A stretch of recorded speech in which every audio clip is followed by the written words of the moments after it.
The celebrated author Mark Twain was once asked to give a speech at the Washington Correspondence Club on January the 11th, 1868.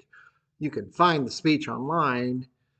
It was just after a toast was given offering praise for women.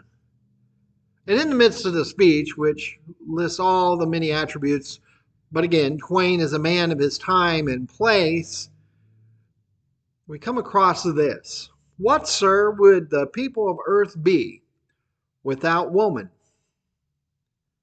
They would be scarce, sir, almighty scarce. Indeed, none of us would be here without the efforts and work of a woman involved. I'd like you this morning to think about the women who have impacted your life. Maybe they taught you. Maybe they nurtured. Maybe they were leaders, or in some other way they were important to you. Maybe, of course, your first thought is your own mother, or sisters, or daughters, or granddaughters. Maybe they are leaders, mentors, or even co-workers who inspire. Perhaps you've even been duly inspired by the leadership and guidance given of a woman pastor or other church leaders. More often than not, fondness is always expressed for those who taught Sunday school for years. Now, as a nation, we have certainly come a long way in regards to giving women equal and equitable affairs. But we need to remember that, of course, they were not allowed to vote in federal elections until the 19th Amendment in 1920.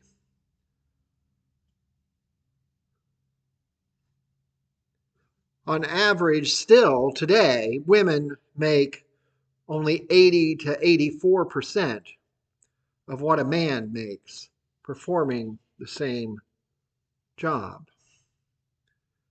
And despite our nation's demographics being rather evenly divided between men and women, there are only 30% of our nation's senators and representatives are women. It's an all-time high, but it's still far too low. In our own movement, the Christian Church Disciples of Christ, we've come a long way, and we have a long way to go. In looking recently, someone asked this online, and I was able to find it. In regards to the number of ordained or commissioned ministers in the directory of the Christian Church Disciples of Christ, there are 1,567 people listed. They are either ordained or have been trained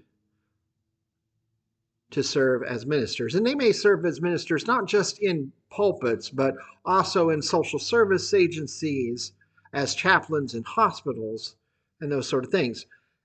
The number of females identified out of the 1,567 pastors, some of those are also ordained and retired, there are 618 females. 39.4% of the ministers of Christian Church Disciples of Christ are women. We made history, in case you didn't know, back in 2005 at our General Assembly. At our General Assembly, we tend to elect the national officers.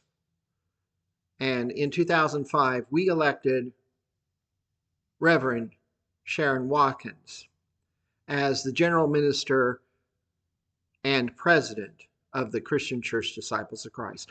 In 2005, this marked the first time that a mainline denomination in North America was led by a woman. 2005. Reverend Watkins was also the first woman to preach at an inaugural prayer service in the National Cathedral when she preached on January the 21st, 2009, at the invitation of President Barack Obama. In 2017, we hit another milestone when Reverend Terry Hord Owens, our current general minister and president, was elected, she being the first woman of color to lead a mainline denomination in the United States. The road has been long, and it has bent towards justice, but justice is still needed. You know that the number one call for service in distress is from violence and harassment against women. The number one call off of traffic.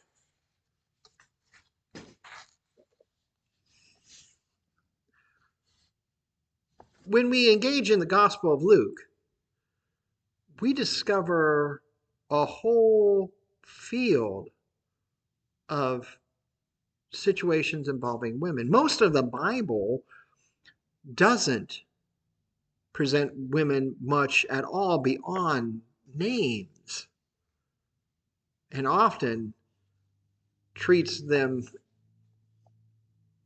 in difficult situations. Jesus seems to not only value women, but also treats them seemingly as equals in his time and place. And Luke, the faithful chronicler, documents this again and again, leaving us not only their names, but also what they said. Now,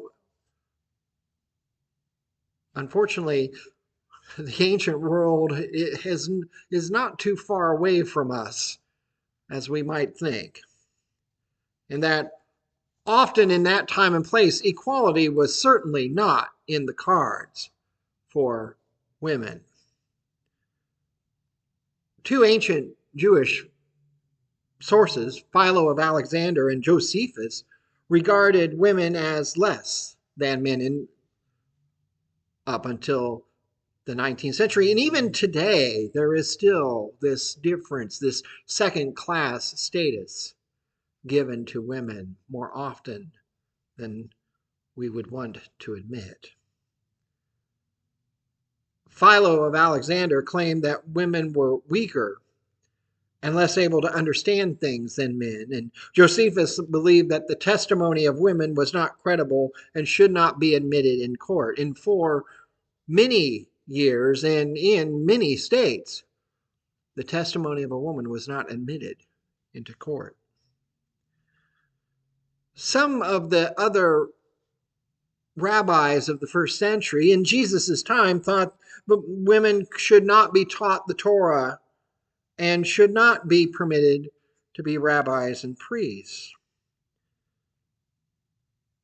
And this was throughout the Greek-Roman world more often than not. And even up until the 20th century, oftentimes a woman would be listed as Mrs. John Smith rather than any given name. So discovering in Luke all these women explicitly listed as well as speaking is incredible for us to see. Our reading today reveals to us that women were involved in not just supporting, but financially supporting as well the ministries of Jesus. Luke is the book that mentions women by name more often than any other Gospels. And Luke often has this back and forth in his Gospel between a man's story followed up by a woman's story. And more often than not, the man has not quite come up to snuff, while the woman is lifted as an example, often balancing a narrative that sometimes men don't have it right, and often women are found to be in the right. In the first part of chapter 8 of the Gospel of Luke, we see these names mentioned: Mary Magdalene, Joanna, Susanna, and many others. And many of them are listed, as would be customary, with their relationship with their husbands. And it's interesting that their husbands would be the rulers and Gentile rulers of the area where Jesus is ministering. They provided out of their own resources, which also demonstrates that they had resources that they could authorize from and not at the whims of their husband's purse. So once again, I'd like you to think about the women in your life story. Can you imagine what would not have happened if they were not in the picture at all? If they'd been cut off, as so often it still happens, and not allowed, not permitted to give their valuable contributions to you. What would you have never known? What would they never have done? What would you have not done without the encouragement, the support of a woman? What would have not come about if it wasn't for their leadership and their teaching and their faithfulness? There's a scene in chapter 10 of the Gospel of Luke between Mary and Martha. And I know for years here at Prairie Avenue, there was a women's group called the Mary and Martha group to reflect the main characters of this story. But I bet you never noticed where we encounter Mary and Martha in Luke's story. In the gospel, the encounter with Mary and Martha at the house of Lazarus happens just after the parable of the Good Samaritan. And often the world runs on Marthas, doesn't it? Martha is preparing and serving the meal for Jesus and the disciples, busy away in the kitchen. But where is Mary? Martha's doing what is expected of her, what's expected still of, for many women, whether they desire it or not, making the preparations, tending to the needs of others. But where is Mary again? Well, Mary is someplace special. You see, we're told that Mary is seated at the feet of Jesus. Now, houses in that time didn't have a whole lot of number of rooms. There was kind of the public room, a kitchen preparation area, and perhaps a bedroom, but not much more.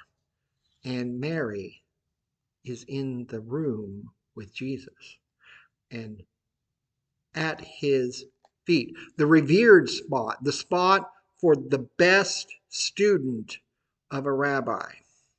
And oftentimes, this was absolutely a place that was off bounds for a woman to sit.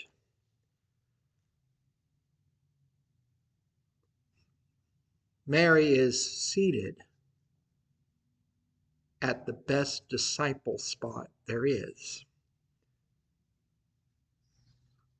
And Martha is increasingly frustrated with the duties and tasks before her and her sister's absence, and calls Jesus out on it and says, "Tell my sister to help me." And Jesus lovingly nudges Martha to say, she has picked the better role. She has picked the better place. This might be just a little of an admonishment. We always will have times to be Marthas. Are we taking time to be like Mary? You don't need to say you're obligated to the roles that others have placed upon you. But maybe you can strive for the better part, even if the role you are called to do is outside of the expectations of others. This story between Mary and Martha happens, as I said, just after the Good Samaritan. And the Good Samaritan story, of course, emphasizes the importance of service, an act of faith, and acting with compassion towards those in need. An act of serving faith is exactly what Martha is doing and is to be commended. But service without rest means exhaustion, burnout, and probably cynicism. And so we see Mary pursuing the opportunity to listen to Jesus. Have we taken the time away from our tasks? Are we busybodying ourselves in such a way to not be able to sit still and to listen to Jesus?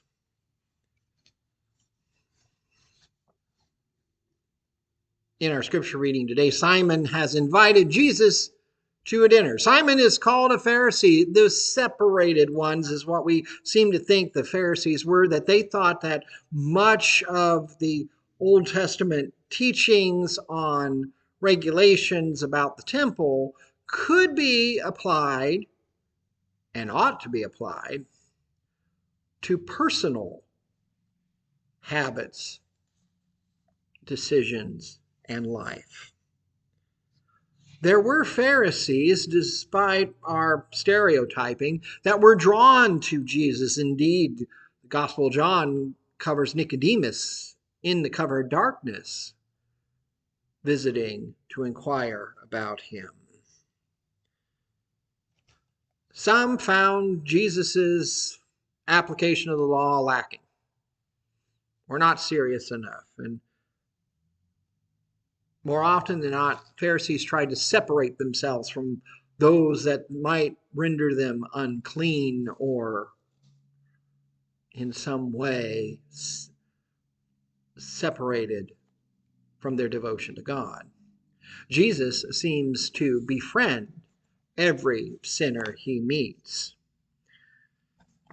Being invited to dinner was a big deal, just as it is today.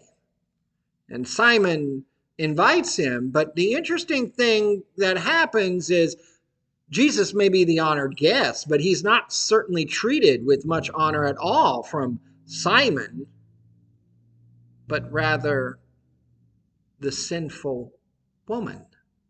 Now, we don't know who this person really is, and we really have no clue what sin this woman was guilty of. But the odd thing is, of course, is Simon, who should have been avoiding the situation entirely, knows and can't believe that Jesus, who seemingly may not be aware, doesn't seem to care about the status and situation and the circumstances of this woman. We don't know why she came in, but for each of the things that Simon did not do for his honored guest, the woman did. The nameless woman did. He assumes that Jesus doesn't know at all her background. And he already thinks that Jesus must not be who he says he is much, or can't be counted on for it, because if he only knew, he would try to avoid. Now, how often have we encountered people and have been first seeing them with our eyes as to what we've heard about them versus who they are? How often have we stuck a label before we even knew the story? Have you looked at someone else not as an equal, not as a friend, but as a reason, a point to judge?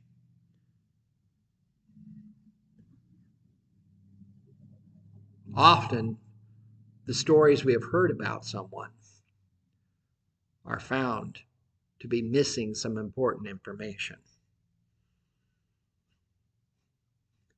Jesus, to call Simon out of what he's been thinking to himself, that Jesus should know better, brings up a parable. Brings up a parable about two debtors, one of whom was forgiven a great deal.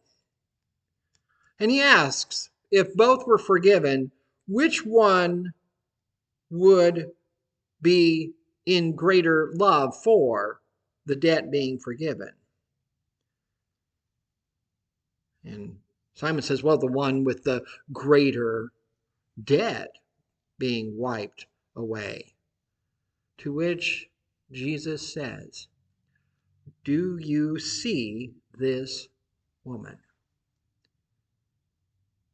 We can look, but often don't see. And often we see with our biases, our judgments, our perceptions, and a lot of times what we think we see is not what we are actually seeing.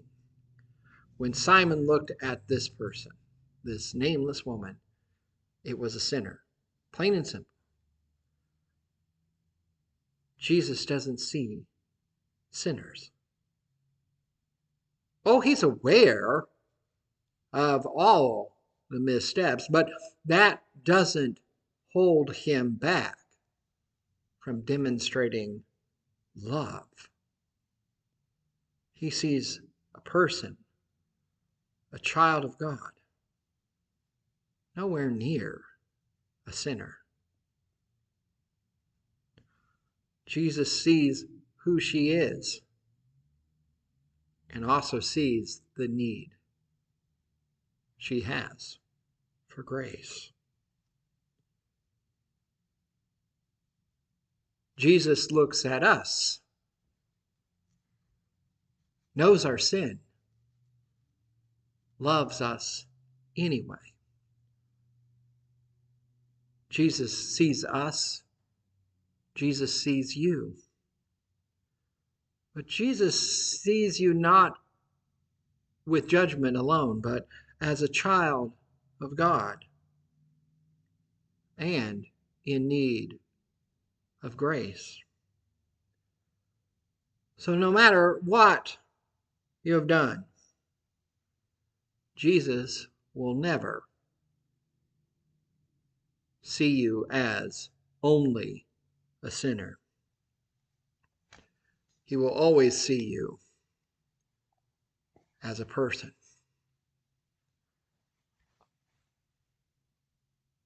Simon, do you see this woman?